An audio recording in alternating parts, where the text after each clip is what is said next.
तो खबरों की शुरुआत करेंगे। उत्तराखंड में 2027 के विधानसभा चुनाव के मद्देनजर कांग्रेस ने संगठन को मजबूत करने की कवायद तेज कर दी है। इसी सिलसिले में अखिल भारतीय कांग्रेस कमेटी के राष्ट्रीय महासचिव केसी वेणुगोपाल 2 दिवसीय दौरे पर देहरादून पहुंचे, जहां कांग्रेस कार्यालय में कार्यकर्ताओं ने उनका भव्य स्वागत किया। इस मौके पर महिला प्रदेश अध्यक्ष ज्योति रौतेला ने कहा कि वेणुगोपाल के आगमन से संगठन में नया उत्साह आया है। अपने इस दौरे के दौरान वेणुगोपाल प्रदेश के वरिष्ठ नेताओं के साथ 1-to-1 बैठक कर आगामी चुनावी रणनीति और संगठन विस्तार पर गहन चर्चा करेंगे।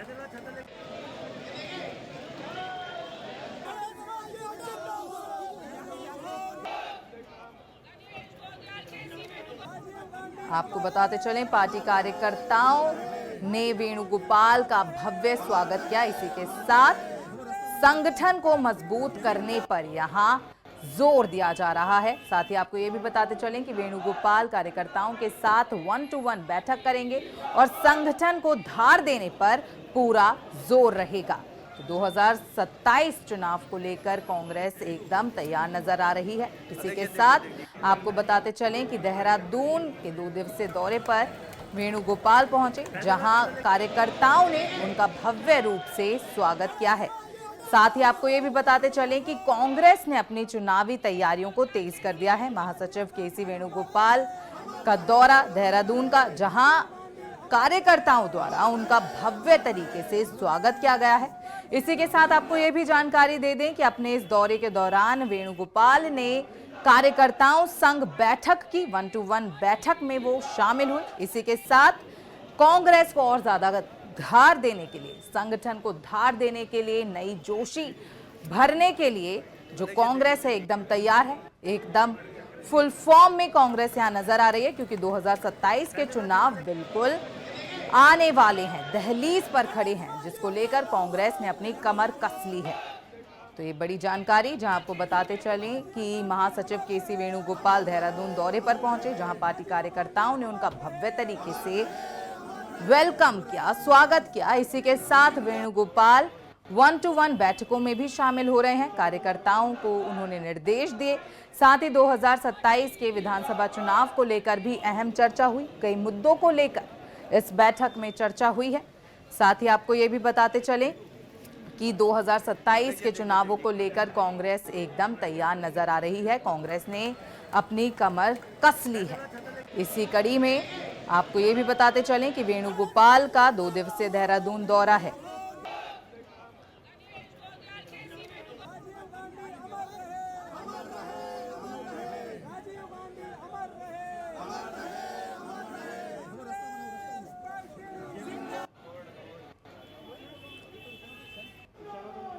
और इस खबर पर ज्यादा जानकारी के साथ हमारे सहयोगी उपेंद्र सिंह राणा जुड़ चुके हैं। तो उपेंद्र, देखिए, वेणुगोपाल का 2 दिवसीय देहरादून दौरा है, इसको लेकर क्या कुछ जानकारी सामने आ रही है निकलकर? देखिए, बिल्कुल, क्योंकि सुबह से जिस तरीके से वेणुगोपाल जो है कांग्रेस के तमाम बड़े लीडरों के साथ जो है वो बैठक कर रहे हैं, और अभी जिला अध्यक्षों और महानगर अध्यक्ष उनके साथ जो है वो बैठक कर रहे हैं, और आगामी 2027 के विधानसभा चुनाव की तैयारी में को लेकर जो है पूरी एक रणनीति जो है वो तय की जा रही है कि किस तरीके से चुनाव में जाना है, क्या कुछ रहेगा। और उसके साथ जिस तरीके से जो पूरी तरीके से जो देखा गया कांग्रेस के अंदर पिथौरागढ़ में जो गुटबाजी देखने को मिली, साथ ही जिस तरीके से जो उनके विधायक हैं मयूख महर, उनको लेकर जिस तरीके से जो स्थिति वहां पर देखने को मिली, उसके बाद अंजू लूठी और अन्य लोगों पर जो अनुशासनात्मक कार्रवाई जिस तरीके से हुई, उसको लेकर भी चर्चा जो है वो बैठक के दौरान जो है वो हो सकती है। उसके साथ जो बड़े लीडर्स हैं, जो प्रदेश अध्यक्ष गणेश गोदियाल के साथ नेता प्रतिपक्ष और तमाम जो बड़े लीडर्स हैं, उनके साथ भी आज जो है केसी वेणुगोपाल जो है वो बैठक करेंगे। और आज बैठक के दौरान जो कांग्रेस की प्रदेश प्रभारी है कुमारी शैलजा भी यहां पर पहुंची हुई है, वो भी जो है बैठक में मौजूद है। और 2027 के विधानसभा चुनाव से पहले पूरी तैयारी जो है वो कांग्रेस की जो है वो देखने को मिल रही है। जिस तरीके से ये माना जाता था कि चुनाव के दौरान जो है कांग्रेस एक्टिव होती है, लेकिन इस बार जो है कुछ अलग करने की कोशिश जो है वो कांग्रेस की रहने वाली है, क्योंकि लगातार जो कांग्रेस की प्रदेश प्रभारी कुमारी शैलजा है वो लगातार बैठक कर रहे हैं, और साथ ही साथ जो परिवर्तन रैली अभी तक जो कांग्रेस के द्वारा जो चलाई जा रही थी, जिसमें प्रीतम सिंह, हरक सिंह रावत, गणेश गोदियाल, नेता प्रतिपक्ष, 4 लीडर्स जिस तरीके से प्रदेश के अन्य जनपदों में, विधानसभा क्षेत्रों में जिस तरीके से जो जा रहे थे, परिवर्तन रैली का किस तरीके से फीडबैक जो है वो मिल रहा है, उसको भी जो है बैठक के दौरान रखा जाएगा। और साथ ही साथ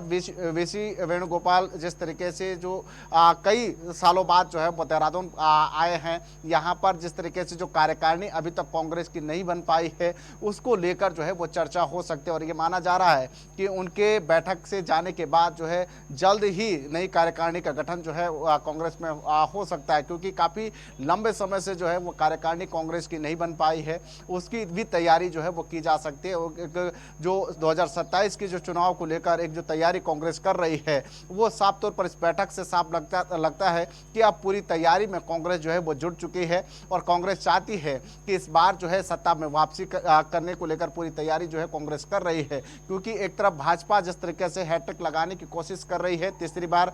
जिस तरीके से सत्ता में आने की कोशिश कर रही है और दावा कर रही है कि तीसरी बार जो है चुनाव जो है भाजपा जीतेगी, उसकी तैयारी लगातार जो है वो देखने को मिल रही है। उनके द्वारा भी लगातार बड़े लीडर्स यहाँ पर आ रहे हैं, उनके राष्ट्रीय अध्यक्ष यहाँ पर आ चुके हैं, बैठक कर चुके हैं, और उसके साथ संगठनात्मक बैठक जो है वो लगातार भाजपा की भी देखने को मिल रही है। उसी की तर्ज पर जो है दूसरी ओर कांग्रेस भी पूरी तैयारी में जो है वो जुटी हुई नजर आ रही है। वहीं देखिए, अभी आपने जिक्र किया परिवर्तन रैली का, तो इस परिवर्तन रैली का 2027 के चुनावों पर क्या कुछ खास असर दिखने वाला है कांग्रेस को? देखिए, परिवर्तन रैली के दौरान जिस तरीके से जो चाहे वो प्रीतम सिंह हो, गणेश गोदियाल हो, हरक सिंह रावत हो, नेता प्रतिपक्ष यशपाल आर्य हो, वो अलग अलग विधानसभाओं में जाकर जिस तरीके से जो परिवर्तन रैली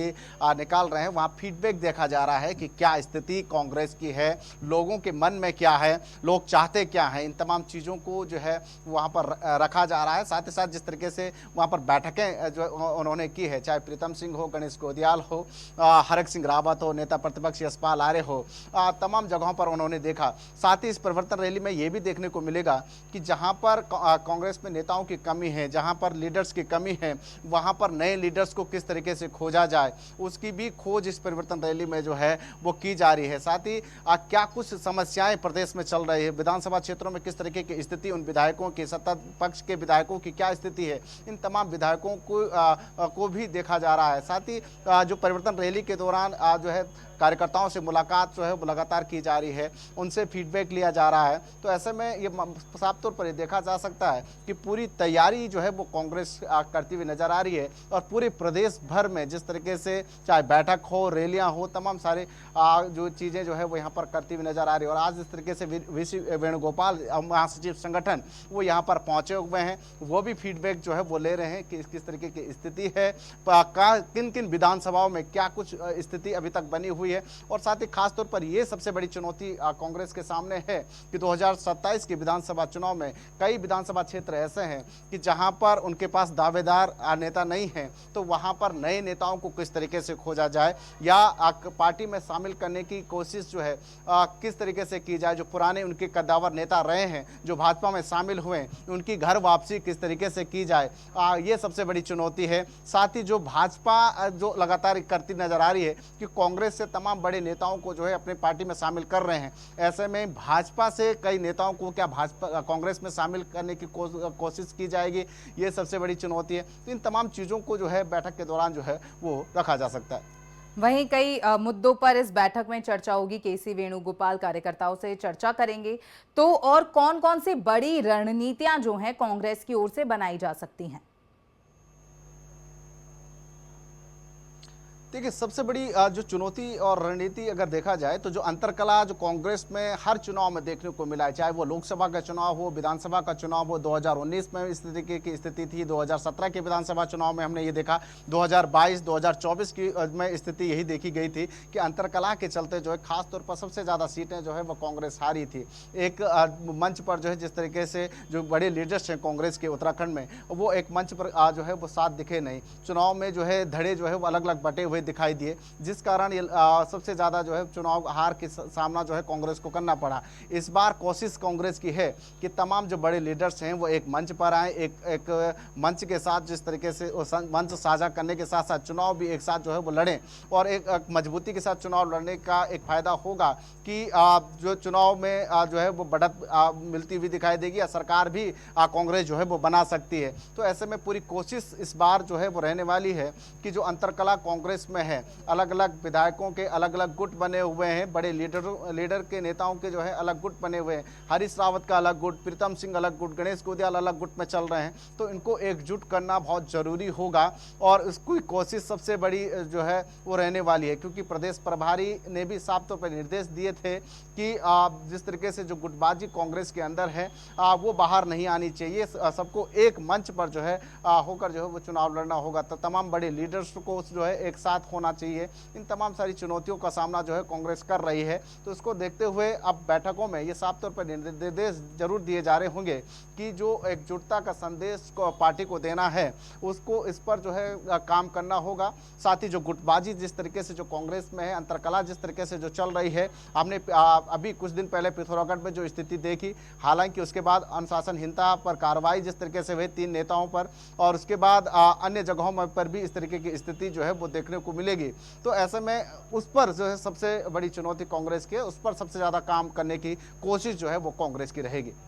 वहीं देखिए, अभी आपने अंतरकला की बात की है, तो गुटबाजी, अंतरकला अगर ये खत्म नहीं होती तो 2027 चुनाव पर क्या कांग्रेस को बहुत बड़ा नुकसान चुकाना पड़ेगा? देखिए बिल्कुल, क्योंकि अगर गुटबाजी और अंतरकला इसी तरीके से बनी रहे, जो 2022, 2019, 2017 और 2024 में हमने देखा है, क्या विधानसभा का चुनाव हो, लोकसभा का चुनाव हो, दोनों ही चुनाव में यही देखने को मिला कि अंतरकला और जिस तरीके से जो गुटबाजी सामने थी, उसी का नतीजा था कि कांग्रेस जो है पिछड़ती नजर आई, और लोकसभा में 5 सीट 2 बार हार चुकी है, विधानसभा दो चुनाव हार चुकी है। अब तीसरी बार एक मौका है कि सत्ता में वापसी जो है कांग्रेस कर सकती है, क्योंकि कई सारे मौके हैं कांग्रेस के पास सत्ता में आने के। लेकिन अगर गुटबाजी इसी तरीके से बनी रही, अंतरकला इसी तरीके से रही कांग्रेस में, तो फिर से जो है वो नुकसान का सामना जो है कांग्रेस को करना पड़ सकता है। लेकिन एक बड़ी चुनौती जिस तरीके से ये भी है कि कई ऐसे विधानसभा क्षेत्र हैं जहां पर कांग्रेस के पास लीडर्स नहीं है, चाहे वो गंगोत्री विधानसभा की बात की जाए, घनसाली में बात की जाए, यमुनोत्री विधानसभा की बात की जाए, या अन्य जगहों पर भी इसी तरीके की स्थिति जो बनी हुई है। क्योंकि आज कई जगहों पर लीडर्स हैं तो उनका जो है जनमत जो है वो देखने को नहीं मिल रहा है, और साथ ही साथ कई जगहों पर जिस तरीके से खाली जो है वो लीडरशिप जो चल रही है, वहां पर बड़े नए नेताओं को कैसे उभारा जाए, वो बड़ी चुनौती कांग्रेस के सामने है। तो ऐसे में एक गुटबाजी को खत्म करना होगा, और नए नेताओं के साथ साथ जो बड़े लीडर्स जो कांग्रेस के थे, पूरी जानकारी के लिए आपका बहुत बहुत धन्यवाद।